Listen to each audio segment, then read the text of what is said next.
Hi, good morning, everyone. Welcome back to the series of all about English. மிஸ்அட்வென்ச்சர் அப்படின்னா ஒன்றும் இல்லை, ஒரு செயற்கரிய காரியத்தை செய்கிறத நம்ம அட்வென்ச்சர்னு சொல்லுவோம். அப்போ அந்த மிஸ்அட்வென்ச்சர் அப்படின்னா என்னென்னா, அந்த மாதிரி காரியம் செய்யும் பொழுது அது தப்பாக நடந்து இறப்பு வரைக்கும் போயிடுறது, அதை மிஸ்அட்வென்ச்சர் அப்படின்னு சொல்கிறது வழக்கம்.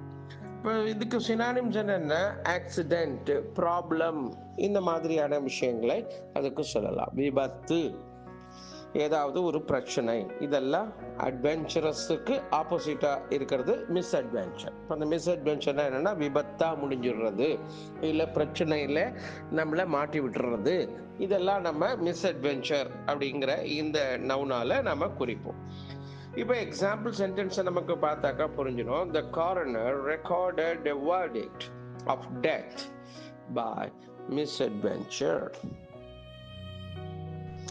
இந்த காரணர்னா என்னன்னா, மரணம் நடந்ததை கண்டுபிடிக்கிறவர். ஒரு வழக்கத்துக்கு மாறான மரணம் நடக்குதுன்னு வச்சுங்க, அதை கண்டுபிடிக்கக்கூடிய ஒரு அதிகாரி, அவருக்கு பெயர் காரணர்னு பேர். அது பிரிட்டிஷில் அவங்க இருக்காங்க. அந்த மாதிரி ஒரு போஸ்ட் உண்டு. இப்போ இந்த காரணர் என்ன பண்ணியிருக்காரு, இந்த இந்த இறப்பு குறித்து என்ன பண்ணியிருக்காரு, இது விபத்தினால் நடந்தது. ஒரு ஆக்டிவிட்டி செய்யும்பொழுது, ஒரு நடவடிக்கை ஈடுபடுகிற பொழுது அதில் நடந்த விபத்து, இல்லை அதில் நடந்த இவருடைய பிழை, ஹியூமன் எரர், அதனால நடந்தது.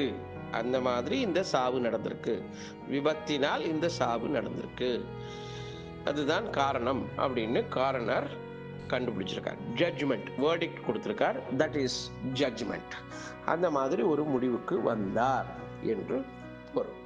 இன்னைக்கு ரெண்டு வார்த்தை, ஒன்று காரணர். காரணர்ங்கிறது இந்த மாதிரியான வழக்கத்திற்கு மாறான அல்லது புறம்பான இறப்பை கண்டறியும் அதிகாரி, அவருக்கு பேர் காரணர்.